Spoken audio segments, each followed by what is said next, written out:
Amém. Atos 8, a partir do 26, a história de Filipe e o eunuco etíope diz: E o anjo do Senhor falou a Filipe, dizendo: Levanta-te, vai para a banda do sul, ao caminho que desce de Jerusalém para Gaza, que está deserto. Levantou-se e foi. Eis que um homem etíope, eunuco, mordomo-mor de Candace, rainha dos etíopes, o qual era superintendente de todos os seus tesouros e tinha ido a Jerusalém para a adoração, regressava e, assentado no seu carro, lia ao profeta Isaías. Disse o Espírito a Filipe: Chega-te e ajunta-te a esse carro. E correndo Filipe ouviu que lia o profeta Isaías, disse: Entendes tu que lês? E ele disse: Como poderei entender se alguém me não ensinar? E rogou a Filipe que subisse e com ele se assentasse. E o lugar da escritura que lia era este: Foi levado como a ovelha para o matadouro, e como está mudo o cordeiro diante do que o tosquia, assim não abriu a sua boca. Na sua humilhação foi tirado o seu julgamento. E quem contará a sua geração? Porque a sua vida é tirada da terra. Amém. Irmãos, tem tantas lições nesse pequeno texto. Uma lição preciosa que nós temos está no verso 29. Qual é a lição?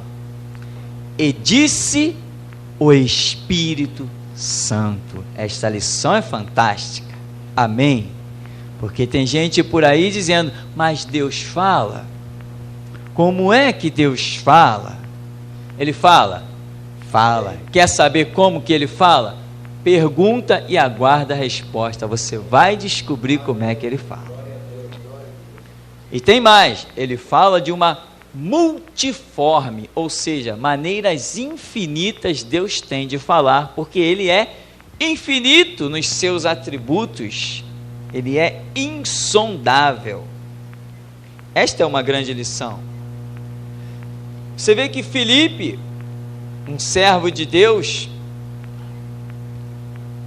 ele ouviu a voz do Espírito Santo. O Espírito Santo mandou ele ir para um lugar. E ali ele foi ao encontro de um cidadão que estava sedento. E quando o homem lia um texto, não compreendia, o Espírito Santo justamente levou Filipe até lá para fazer uma pergunta: você está entendendo o que você está lendo? E o homem era superintendente. Esse homem devia ser tipo um Daniel, letrado, porque o cargo que ele tinha era um cargo tremendo. E ele diz: não dá para entender isso aqui. Aí ele vai dizer assim: de quem esse profeta está falando? Dele mesmo ou de algum outro? E Filipe começa por ali e chega ao ponto que o homem diz assim: eis a água, o que impede que eu seja batizado? Por quê? Porque a revelação, o entendimento da Escritura lhe foi aberto ao Espírito. Então ele quis cumprir os propósitos que a Escritura revela, que Filipe apresentou diante dele, que Jesus é o cordeiro mudo levado ao matadouro e não abriu a sua boca. E esse homem seguiu o seu caminho feliz da vida. Depois vai dizer, lá no verso 33, na sua humilhação foi tirado o seu julgamento, né? Humilhação e julgamento. Mais duas lições que dariam para a gente discorrer muita coisa, mas ele segue e diz assim: e quem contará a sua geração? Porque a sua vida é tirada da terra. Esta é uma repetição do texto de Isaías. Aqui não está escrito que o etíope lia Isaías 53, verso tal. Por quê? Porque a Bíblia originalmente não tinha nem capítulo e nem versículo. Senão, certamente, o escritor aqui de Atos, que é Lucas, teria especificado a situação. Mas como não existia nem capítulo, nem versículo, nem subtítulo, ele simplesmente colocou que ele lia esta parte da Escritura. E nós hoje sabemos que é Isaías que modernamente foi dividido, está lá, capítulo 53. Mas, e quem contará a sua geração? Os irmãos já sabem que foi daqui que veio o nome da igreja, Geração Jesus Cristo. Quando nós buscávamos, tínhamos dezenas de nomes, e eu pensando, eu falei, não, o nome da igreja é algo muito importante, nós não podemos escolher, isso tem que ser uma revelação de Deus. E me lembrava de que Deus trocou o nome de Pedro, Deus trocou o nome de Jacó, Deus trocou o nome de Josué, Deus trocou o nome de pessoas, Deus dava nome às coisas, quando Ele tinha um propósito, quando Ele tinha uma operação. Então eu falei, não, isso não pode ser assim, nós não podemos escolher esse nome da igreja. E eu peguei, tinha dezenas de nomes escritos, nomes bonitos, várias opiniões que irmãos trouxeram. Eu peguei aquele papel, dobrei, joguei no lixo. Eu falei, não vou escolher o nome da igreja. Se Deus não escolher o nome para a igreja, vai ficar sem nome. E eu estava lendo a Bíblia, num lugar um pouquinho distante daqui, quando, sentado no sofá, eu lia esse texto, e quem contará a sua geração? Aí o Espírito Santo, que fala, como falou aqui com Felipe, e é uma voz, meu irmão, que você não esquece nunca mais. Você quer ouvir Deus? É uma voz gostosa que depois que você ouve a primeira vez, você sente uma saudade, o tempo todo você quer ouvir Deus. É algo que acontece lá dentro de você que é simplesmente maravilhoso, transcendental. Às vezes não dá para explicar muito bem, só dá para sentir mesmo. Irmão, acredite, o nosso Deus fala. Ele não é mais aquele boneco que você fazia um monte de oferendas e ele continuava olhando para você sempre na mesma posição. Da maneira que foi confeccionado ficava. Não, esse Deus que nós servimos está lá no mesmo Isaías capítulo 59, não é isso? As mãos do Senhor não estão encolhidas, seus ouvidos não estão agravados, né? Para que não possa te ouvir, suas mãos para que não possa te abençoar. Os pecados é que fazem separação, mas Ele é um Deus vivo. Ele não, diz Jeremias capítulo 10, Ele não necessita de que o carreguem nos ombros. Isto é que é Deus. Isto é que é Deus. Um Deus que te livra, um Deus que te... Às vezes você tem até recurso financeiro para gastar em algumas coisas no ramo científico, seja lá como for, mas Deus vem e age e nem usa o teu recurso financeiro. Amém, irmão? Isso é que é Deus. Isto é que é Deus. Que Deus tremendo nós conhecemos. Então, quando o Senhor falava assim, Geração Jesus Cristo, essa frase toda foi que o Espírito de Deus nos deu, Geração Jesus Cristo. Só que, quando Ele nos falava esta frase, algumas coisas aconteciam na velocidade da luz dentro do meu espírito. Por exemplo, o que é uma geração? É uma descendência. Lá em Isaías está dizendo, olha, quem contará a sua geração? Porque ele foi arrancado da terra bruscamente, ou seja, ele não deixou descendente. Amém? Agora diga assim, só que eu me tornei descendência de Jesus Cristo, e eu contarei com a minha vida a sua geração. Foi isso que se traduziu do meu espírito, que a minha missão era contar a geração de Jesus Cristo, era contar a sua descendência. Como que o Espírito Santo falava conosco, em que eu ia simplesmente, isso seria suficiente, simplesmente repetir tudo que ele me dissesse. Eu não ia inventar moda, eu não ia inventar nada, eu não ia criar nada, eu apenas ia ouvir dele e repetir. E assim eu tenho procurado fazer, e até aqui nos ajudou o Senhor. E o resultado nós temos visto, o resultado está no Brasil e no mundo. Como? Simplesmente sendo geração, descendência. Ora, ou seja, o que é uma geração, o que é uma descendência? Pense no código genético.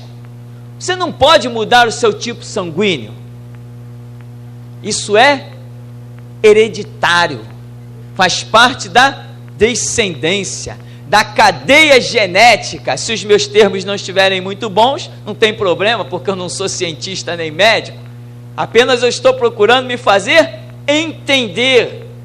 Então, se nós somos filhos de Deus, porque diz lá o que? João 1,12, veio para os que eram seus, mas os seus não receberam, mas a todos quantos o receberam, ou seja, eu e você, deu-nos o poder de sermos feitos filhos de Deus. Como filho nós temos as características, somos a geração, somos a descendência, temos a hereditariedade. Mas que hereditariedade?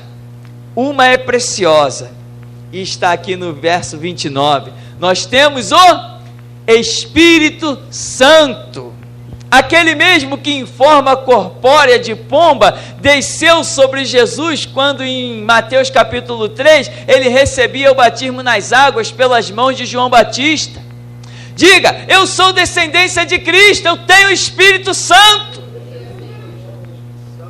Agora diga assim, eu sou descendência de Cristo, e eu lembro que Cristo dividiu a história da humanidade. Se sou descendência dele, o mundo vai ter que conhecer uma era antes de mim e depois de mim, porque eu sou descendência dele. Isso está entranhado no meu sangue, no meu DNA espiritual. Amém, irmão? Amém. Você é descendência de Cristo. Amém. Então você tem que abalar o mundo da maneira que ele abalou. Jesus Cristo abalou o mundo como? Pregando mentira, falando meias verdades ou inverdades? Não, ele só se utilizou da verdade nua e crua, e esta verdade nua e crua mexeu na posição dos poderosos, a ponto de Herodes. O que Herodes tinha com Jesus? O que Herodes estava preocupado com Galileu, que nem idioma não falava um dialeto, era um povo discriminado até pelo idioma que pronunciava. E Herodes, de alguma maneira, estava enfurecido, e alguém disse para Jesus: olha, Herodes quer te matar. Mas por que será que Herodes queria matar Jesus? Um Galileu, um zero à esquerda, um Jesus ninguém lá da Galileia.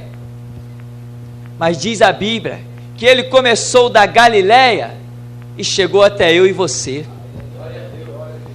Ele quis alcançar uma descendência espiritual, por isso não se casou, por isso não teve filhos, por isso não constituiu uma família, porque ele não estava olhando as coisas dentro de um parâmetro de um mundo natural. Ele quis uma descendência transcendental, que adentrasse as regiões celestes para eternamente proclamar que só Jesus Cristo é o Senhor. Ele queria algo mais, ele queria algo muito além. Hoje, as pessoas não estão contando a geração e a descendência de Jesus Cristo. Os seus feitos estão sepultados. As pessoas já não dizem: Deus, dá-me os dons do Espírito Santo. Descortina os meus olhos para compreender as maravilhas da tua lei. Faz a minha língua como pena de um destro escritor. Não, isso tudo já era. Deixa a Bíblia na prateleira. Quando tem, entra na igreja. Deus, me dá aí os bens da terra, me dá ouro, me dá prata, para o meu vizinho me ver passar em limusine e ficar com inveja. Não. O Galileu, esse que nos fez descendência dele, ele botou uma sandalinha de couro nos pés e atravessava as províncias. E em Marcos 5 ele encontrou um homem completamente destroçado. Ele encontrou um homem que, quando Satanás se apossou daquele homem, aquele homem teve que abandonar pai, teve que abandonar mãe, teve que abandonar os filhos, não importa a idade dos filhos. E Jesus chegou, sabia que aquele homem estava lá, entrou num barco, chegou lá naquela província dos Gadarenos, aquele demônio cheio, aquele homem cheio de demônio veio diante de Jesus. Quando ele contemplou Jesus, caiu prostrado e disse: que temos nós contigo, Jesus Nazareno? Vieste atormentar-nos antes do tempo?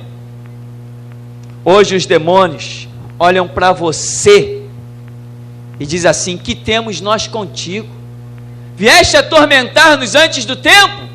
Os demônios não dizem isso de você? Se eles não disserem, você fracassou em ser geração de Jesus Cristo. Eles têm que dizer. Quando o demônio aparecer na tua frente por algum motivo, ele tem que tremer, porque lá aqueles endemoniados, aquela legião, chegou diante de Jesus e se prostrou. E a Bíblia diz: maior é o que está em nós do que o que está no mundo. Eu sou descendência de Cristo. Não tem um demônio que fique de pé diante de mim, não tem. Porque Ele nos gerou pelo seu sangue, nos transportou para o seio do seu Filho amado. É isso que está escrito e é assim que tem que ser. Jesus foi escrevendo. Depois esse homem liberto se vestiu, que antes estava nu, andava pelos sepulcros se ferindo com pedras, clamando dia e noite, porque os demônios não deixavam sequer ele dormir, o seu corpo descansar, estava num farrapo humano, não comia coisa decente, só comia coisa estragada, uma situação terrível. E Jesus foi lá naquele homem que para muitos era uma lama e escreveu nele uma descendência. Imediatamente aquele homem se levanta e diz assim: Senhor, eu te seguirei para onde tu fores. E Jesus diz assim: não, você é tão importante, já compreendeu tanto a minha glória em tão poucos instantes, não precisa vir atrás de mim não. Volta para a tua cidade, dá testemunho para os teus de como Deus operou na tua vida e como teve misericórdia de ti. O homem chegou numa cidade chamada Decápolis, ele era de lá, e quando ele chegou lá, vestido, ereto, com postura, caminhando firme, glorificando a Deus, todos botaram os olhos nele, ele incendiou Decápolis. Era a reunião de 10 províncias, por isso se chamava Decápolis. Aquele homem tacou fogo naquele lugar de uma maneira gloriosíssima, e todos olharam: mas é você mesmo? Sou eu mesmo. Sou eu agora, remido e lavado nas palavras de um homem chamado Jesus. Ele me libertou. E dele eu não largo mais mão. Eu queria até ir atrás dele, mas ele mandou eu vim para cá. Então estou falando para vocês desse Jesus. Quando os apóstolos, quando os discípulos saíram a pregar nas regiões vizinhas, muita gente já tinha ouvido falar de Jesus, porque esse endemoniado aí, agora cheio do Espírito Santo, já tinha feito a obra. Se tornou descendência. Começou a contar a geração de Jesus, mesmo antes dele morrer. Jesus passou numa cidade, tinha 10 leprosos. Você tem ideia do que é um leproso? Tem que abandonar os filhos, tem que abandonar a família, tem que ficar desprezado. É uma coisa terrível, descomunal. E Jesus vai, passa pelo caminho, vira para 10 leprosos e diz assim: vai, mostra-te ao sacerdote. Quando eles olham para o corpo deles, estavam curados. Infelizmente, a Bíblia dá uma declaração de que só um se tornou discípulo de Jesus. Mas, embora Jesus tenha feito aquilo, e só um voltado, as marcas ficaram. E as marcas não ficaram tão fortes naqueles 9 que foram curados, ou nos 10 que foram curados. As marcas maiores daquele milagre de Jesus não ficou com eles, ficou comigo. Amém, meu irmão? As marcas maiores não estão com eles que foram curados, estão contigo, que hoje você pode dizer: não preciso temer a nada, porque o meu Deus pode tudo. Ele suscitou pelo aquele milagre, até na vida daqueles que desprezaram, suscitou você como descendência forte da palavra dele. Quem contará a sua geração? Você vai contar. Amém? Você vai se levantar, você não vai atentar para as lideranças. Geração Jesus Cristo não atenta. Amém? Amém. Fariseus, escribas, vocês são? Então, geração Jesus Cristo não está preocupado com quem tem título. Aleluia. Geração Jesus Cristo não respeita homem consagrado por mão de outro homem. Geração Jesus Cristo não se curva diante de pastor elaborado, formado por seminário. Geração Jesus Cristo reconhece uma árvore pelos, porque essa é a geração que ele deixou. A árvore será conhecida pelos frutos. Está vendo fruto? Então é de Deus. Não está vendo fruto? Não é de Deus, porque somos geração Jesus Cristo. Não estamos aqui para seguir o mesmo curso da história que todo mundo vinha seguindo. Não estamos aqui para estarmos enquadrados e naquilo que as pessoas vinham se enquadrando. Não, estamos aqui para mostrar que geração Jesus Cristo é uma geração de valentes confiados na palavra de Cristo Jesus. É para isso que estamos aqui. Você vai contar a geração de Jesus com a sua vida, com os sinais, com uma vida séria, compromisso com a obra de Deus, compromisso no estudo da palavra, compromisso na oração. Por quê? Porque ele diz, examinai as escrituras. Paulo diz, tem que ser obreiro aprovado, manejando bem a palavra da verdade. Ele disse, entra no teu quarto, fecha a tua porta, fala com teu Deus. Paulo disse, orai sem cessar. Está escrito, pode muito em seus efeitos a oração de um justo. A parábola do juiz iníquo, ore em todo tempo, bata, a porta vai se abrir, Deus fará justiça. Isto é para aqueles que são descendência, geração de Cristo. Não é para todos. E aliás, Jesus já falou em determinadas partes, né? Quem pode receber esta palavra, receba. Quem não pode, não receba. Mas os sinais seguirão aos que creem. Quem contará a sua geração? Você tem contado? As pessoas já têm olhado para você e têm dito assim, não, realmente, as suas atitudes são diferentes. O seu vocabulário é diferente. Sua palavra é diferente. Todo mundo fala, mas quando você fala, alguma coisa tem diferente. Eu gosto quando você fala. Você já ouviu isso? Alguém já ouviu? Você já ouviu as pessoas falarem isso para você? É impressionante. Alguém já tirou você do meio de uma multidão falando e te levou para o canto e disse assim, olha, fala você, eu quero ouvir você falar. Você já viveu essa experiência? Se realmente você for geração Jesus Cristo, você vai viver essa experiência. Porque quando o Espírito Santo está na vida de alguém, ele funciona como um imã, meu irmão. É uma coisa impressionante. Aleluia. Glória a Deus. É uma coisa gloriosa.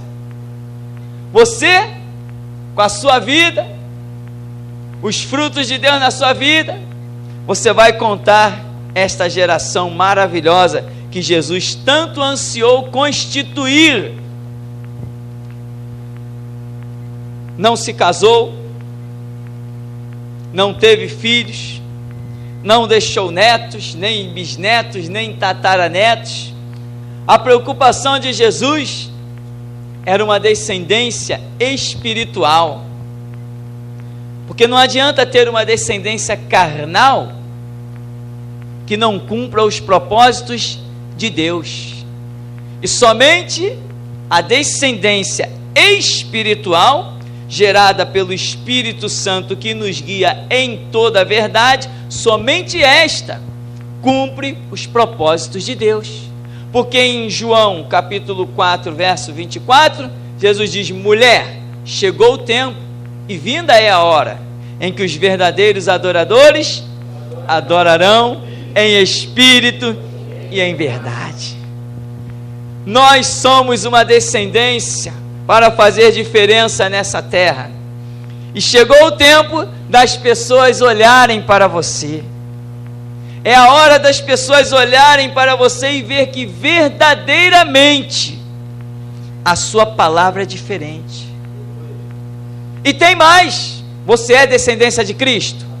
Então existe uma característica: você é cidade edificada, a qual não se pode esconder. Não se pode esconder. Quer ver como não pode esconder? Jesus foi preso, e tinha um discípulo, como era o nome dele, que ficou rodeando lá? Pedro. E ele queria se esconder. Ele não queria se esconder? Ele queria se esconder, mas alguém de repente passou por ele e deu um cumprimento, shalom. No que ele abriu a boca e repetiu, alguém falou assim: tu és um deles. Eu sinto a descendência dele nos teus lábios. Tu falas como um deles. A tua fala te denuncia. Tu está impregnado dele. E Pedro tentou fugir. Não, eu não conheço esse homem. Quando o galo cantou, Pedro deve ter ficado até traumatizado. Não conheço esse homem. Mas ele conhecia. Depois que Jesus ressuscitou, Pedro fez a sua declaração de amor. Antes mesmo, Pedro já tinha chorado amargamente por ter negado Jesus. Porque ele disse que ele queria o quê? Ir com Jesus até a morte. Depois a sombra desse Pedro está ressuscitando morto e curando enfermo. Ele chega lá na porta chamada Formosa e olha para um homem todo atrofiado, diz: não tenho prata, não tenho ouro, mas o que tenho te dou, em nome de Jesus Cristo Nazareno, levanta e anda. E aquilo ali causou um reboliço na cidade. Ele se levantou no meio da cidade e começou a pregar com uma eloquência descomunal. E as pessoas diziam assim: não pode ser, esses homens são galileus. O linguajar deles é nada, o linguajar dele não presta. Como é que pode um povinho desse influenciar uma multidão? Não é possível. Como é que pode eles falarem com essa eloquência? Aí alguém disse o quê? Eles andavam com Jesus. Ou seja, eles são descendência de Jesus. Jesus influenciou uma multidão falando o mesmo dialeto, só que tinha o mesmo Espírito. Agora diga: o Espírito do Senhor Deus está sobre mim e Ele me ungiu. Você tinha a mesma unção. Eu disse a mesma, contrariando ao que os teólogos dizem. Eu digo, a mesma unção que estava sobre Cristo está sobre a sua vida. Ela se manifestará quando você compreender isto. Porque a operação de Deus é quando temos diante dele um culto racional, compreensão. Israel pereceu por quê? Faltou conhecimento. E Deus mencionou a descendência: porque tu rejeitaste o conhecimento, eu rejeitarei a ti para que não sejas sacerdote diante de mim, visto que te esqueceste da lei do teu Deus, que é o que se torna descendência no meio dos homens para gerar vida. Tu te esqueceste da lei do teu Deus, também eu me esquecerei dos teus filhos, da tua descendência. Tu esquece da minha, eu esqueço da tua. Mas nessa noite você lembrou da de Jesus, e Ele vai lembrar da sua. Ele diz assim: olha, eu decreto maldição até a terceira e quarta geração daqueles que me aborrecem, mas faço misericórdia até 1000 geração daqueles que me amam. E a pergunta está aqui, verso 33.